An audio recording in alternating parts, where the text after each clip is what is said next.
गरजा रायगड 7 संवाद या वृत्तवाहिनीत आपलं स्वागत आहे। तर चला पाहूया आजच्या ताज्या घडामोडी। गेल कंपनी विरोधी आंदोलनाला धार, मात्र शेतकऱ्यांमध्ये दोन मतप्रवाह। गेल इंडिया कंपनीच्या गॅस पाईप प्रकल्पाविरोधात 24 गाव संघर्ष समितीच्या वतीने महात्मा गांधी वाचनालय येथे आयोजित बैठकीत आंदोलन अधिक तीव्र करण्याचा निर्णय घेण्यात आला। CRZ परवानगीच्या मुद्द्यावरून कायदेशीर आणि लोक आंदोलनाच्या माध्यमातून लढा उभारण्याचा निर्धार यावेळी व्यक्त करण्यात आला। तसेच 28 मे रोजी मुंबई गोवा महामार्गावर धरणे आंदोलन करण्याचेही ठरविण्यात आले। मात्र या बैठकीत गेल कंपनी विरोधी आंदोलनाबाबत शेतकरी आणि ग्रामस्थांमध्ये दोन वेगवेगळे मतप्रवाह स्पष्टपणे समोर आले। एक गट कंपनीच्या कामाला ठाम विरोध करून आंदोलन अधिक आक्रमक करण्याच्या भूमिकेत होता, तर दुसऱ्या गटाने शासन जमीन संपादित करणारच असेल तर विरोध करून काय साध्य होणार, तेलही जाईल आणि तूपही जाईल, हातात धुपाटणं राहील, अशा शब्दात व्यावहारिक भूमिका मांडत संघर्षाची दिशा परिणामकारकतेवर प्रश्न उपस्थित केले। गेल कंपनीची गॅस पाईपलाईन उरण, पनवेल, पेण आणि अलिबाग या 4 तालुक्यातून जात असून यामध्ये मोठ्या प्रमाणात शेतकऱ्यांनी मोबदला स्वीकारला आहे। उरण तालुक्यातील बहुतांश काम पूर्ण झाले आहे। अलिबाग तालुक्यात सुमारे 80% काम पूर्णत्वाकडे गेले असून पेण तालुक्यातील 13 गावांमध्येही काम युद्ध पातळीवर सुरू आहे। या पार्श्वभूमीवर संघर्ष समितीने आता आरपारच्या लढाईचा नारा दिला असला तरी स्थानिक शेतकऱ्यांमध्ये अपेक्षित एकजूट नसल्याचे चित्र बैठकीतून स्पष्ट झाले। संघर्ष समितीच्या आंदोलनाला व्यापक पाठिंबा मिळत नसल्याने गेल पाईपलाईन विरोधातील लढ्याला अपेक्षित धार मिळत नसल्याची चर्चा बैठकीत रंगली। एकीकडे जमीन, पर्यावरण आणि स्थानिक हक्कांचा मुद्दा पुढे केला जात असताना दुसरीकडे प्रकल्पाचे काम मोठ्या प्रमाणावर पूर्णत्वास गेल्याने आता आंदोलनाची दिशा काय असावी याबाबतही मतभेद उघडकीस झाले।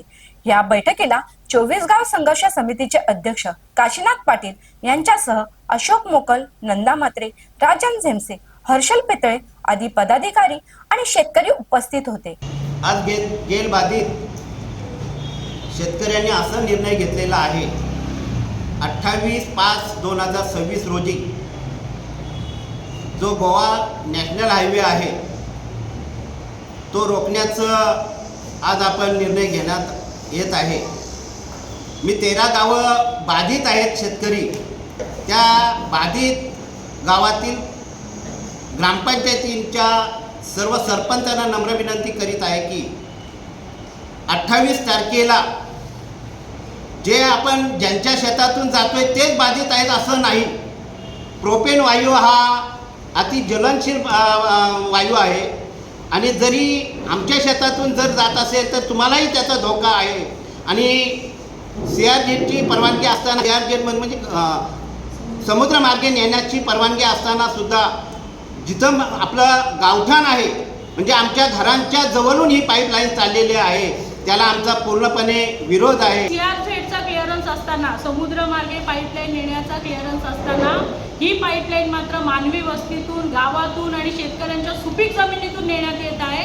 आणि महाराष्ट्र प्रदूषण नियंत्रण मंडळ एकतर ही वस्तुस्थिती लपवण्याचा प्रयत्न करते आणि हुशारी अशी आहे गेल इंडियाची की पर्यावरण विभागाचा क्लिअरन्स घ्यायला नको, जनसुनावणी घ्यायला नको, म्हणून कागदावर एक क्लिअरन्स CRZचा आणि प्रत्यक्षात काम मात्र गावालगत सुपीक जमिनीतून, मानवी वस्तीतून केलं जाते।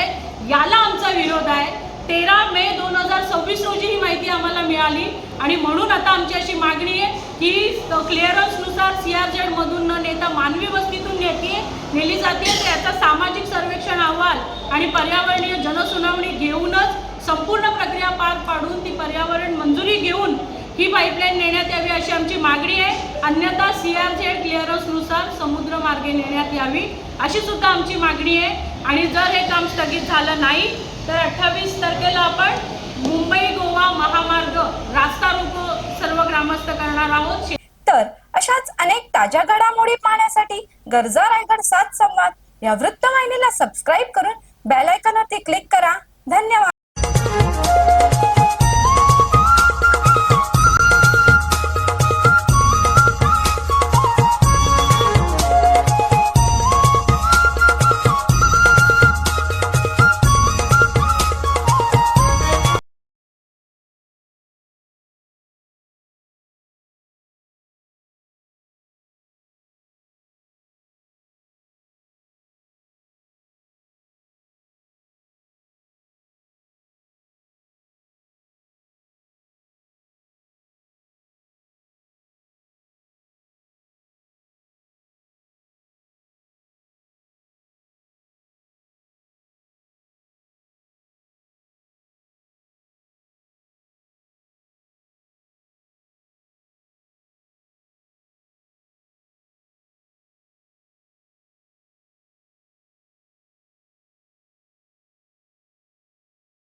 संघर्षाची दिशा